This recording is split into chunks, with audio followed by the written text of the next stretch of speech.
ಸ್ನೇಹಿತರೆ ನಮಸ್ಕಾರ. ನೋಡಿ ಸ್ನೇಹಿತರೆ, ಗೃಹಲಕ್ಷ್ಮಿ ಹಣವನ್ನು ಇನ್ನು ಕೆಲವರಿಗೆ ಬಂದಿಲ್ಲ ಅಂತಾನೆ ಕೇಳ್ತಾ ಇದ್ರಿ. ಗೃಹಲಕ್ಷ್ಮಿ ಅಭ್ಯರ್ಥಿಗಳಿಗೆ 5 ದೊಡ್ಡ ಬದಲಾವಣೆಗಳನ್ನು ಮಾಡಲಾಗಿದೆ. ನಾನು 5 ದೊಡ್ಡ ಬದಲಾವಣೆಗಳು ಯಾವುವು ಅಂತ ನಾನು ಈ ವಿಡಿಯೋದಲ್ಲಿ ನಿಮಗೆ ತಿಳಿಸ್ಕೊಡ್ತಾ ಇದ್ದೀನಿ. ನೋಡಿ ಗೆಳೆಯರೆ, 5 ದೊಡ್ಡ ಬದಲಾವಣೆಗಳಲ್ಲಿ ಒಂದು ಬ್ಯಾಡ್ ನ್ಯೂಸ್ ಅಂತಾನೆ ಹೇಳ್ಬೋದು. ಗುಡ್ ನ್ಯೂಸ್ ಗಳಲ್ಲಿ 4 ಗುಡ್ ನ್ಯೂಸ್, ಒಂದು ಬ್ಯಾಡ್ ನ್ಯೂಸ್ ಅಂತಾನೆ ಹೇಳ್ಬೋದು. ಯಾಕೆ ಈ ರೀತಿ ಸರ್ಕಾರ ಮಾಡಿದೆ ಅಂತ ನಾನು ಈ ವಿಡಿಯೋದಲ್ಲಿ ನಿಮ್ಮ ಮುಂದೆ ಸಂಪೂರ್ಣವಾಗಿ ಹೇಳ್ತಾ ಹೋಗ್ತೀನಿ, ಕೇಳಿ. ಅದಕ್ಕಿಂತ ಮುಂಚೆ ನಮ್ಮ ಚಾನಲ್ ಅನ್ನು ನೀವು ಸಬ್ಸ್ಕ್ರೈಬ್ ಮಾಡಿಲ್ಲ ಅಂದ್ರೆ ಸಬ್ಸ್ಕ್ರೈಬ್ ಮಾಡಿ ಮತ್ತು ಲೈಕ್ ಮಾಡಿ ಮತ್ತು ಫ್ರೆಂಡ್ಸ್ ಅಂಡ್ ಫ್ಯಾಮಿಲಿಗೂ ಶೇರ್ ಮಾಡಿ. ನೋಡಿ ಗೆಳೆಯರೆ, ಲೇಟ್ ಮಾಡೋದು ಬೇಡ, ವಿಡಿಯೋನ ಸ್ಟಾರ್ಟ್ ಮಾಡೋಣ ಬನ್ನಿ. ಗೆಳೆಯರೆ ನೋಡಿ, ಗೃಹಲಕ್ಷ್ಮಿಯ ಹಣವನ್ನು ಯಾರು ರೇಷನ್ ಕಾರ್ಡ್ ಅನ್ನು ತಿದ್ದುಪಡಿ ಮಾಡಿದ್ದೀರಾ ಅವರಿಗೆ ಇನ್ನು ಮುಂದೆ ಗೃಹಲಕ್ಷ್ಮಿ ಹಣವನ್ನು ರಿಲೀಸ್ ಆಗುವ ಕಾರಣ ಇರುತ್ತೆ. ಮತ್ತು 6ನೇ ಕಂತು ಇನ್ನು ಯಾಕೆ ಬಂದಿಲ್ಲ ಅಂತ ಹೇಳ್ತಾ ಇದ್ದೀರಿ. ಗೃಹಲಕ್ಷ್ಮಿ ಹಣವನ್ನು ಅಭ್ಯರ್ಥಿಗೆ ಕೊಡುವುದಾದರೆ ರೇಷನ್ ಕಾರ್ಡ್ ಅನ್ನು ತಿದ್ದುಪಡಿ ಮಾಡಿದ್ದರಿಂದ ಇವತ್ತಿನಿಂದ ನಿಮ್ಮ ರೇಷನ್ ಕಾರ್ಡ್ ಡೇಟಾವನ್ನು ಸರ್ಕಾರಕ್ಕೆ ಹೋಗಿ ಮುಟ್ಟಿರುತ್ತದೆ. ಇನ್ನು ಮೇಲೆ ನಿಮಗೆ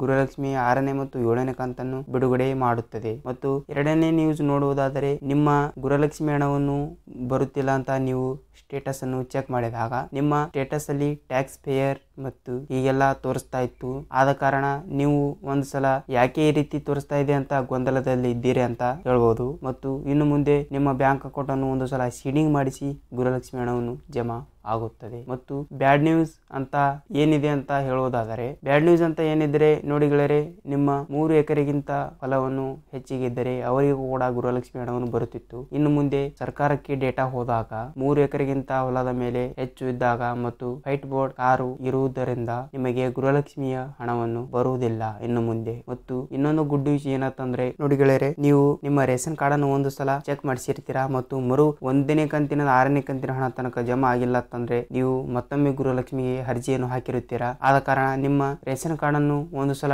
ಸರ್ಕಾರಕ್ಕೆ ಹೋಗಿ ಮುಟ್ಟಿರುತ್ತೆ. ಇನ್ನು ಮುಂದೆ ನಿಮ್ಮ ಗೃಹಲಕ್ಷ್ಮಿ ಹಣವನ್ನು ಜಮಾನು ಆಗುತ್ತದೆ ಅಂತ ಹೇಳ್ಬೋದು. ಮತ್ತು 7ನೇ ಕಂತಿಗೆ ಯಾರು ವೇಟ್ ಮಾಡ್ತಾ ಇದ್ರ ಅವರಿಗೂ ಕೂಡ ನಿಮಗೆ ಬೇಗನೆ ಹಣವನ್ನು ಜಮಾ ಆಗುತ್ತದೆ ಅಂತ ಹೇಳ್ಬೋದು. ನೋಡಿ ಗೆಳೆಯರೆ, ನಮ್ಮ ವಿಡಿಯೋನು ನಿಮಗೆ ಇಷ್ಟವಾದರೆ ನಮ್ಮ ಚಾನಲ್ ಅನ್ನು ನೀವು ಸಬ್ಸ್ಕ್ರೈಬ್ ಮಾಡಿ ಮತ್ತು ಫ್ರೆಂಡ್ಸ್ ಅಂಡ್ ಫ್ಯಾಮಿಲಿಗೂ ಶೇರ್ ಮಾಡಿ. ಮತ್ತೆ ಒಳ್ಳೆ ಕಂಟೆಂಟ್ಗಳ ಜೊತೆ ನಾವು ನಿಮ್ಮೊಂದಿಗೆ ಬರುತ್ತೇವೆ. ನಮಸ್ಕಾರ.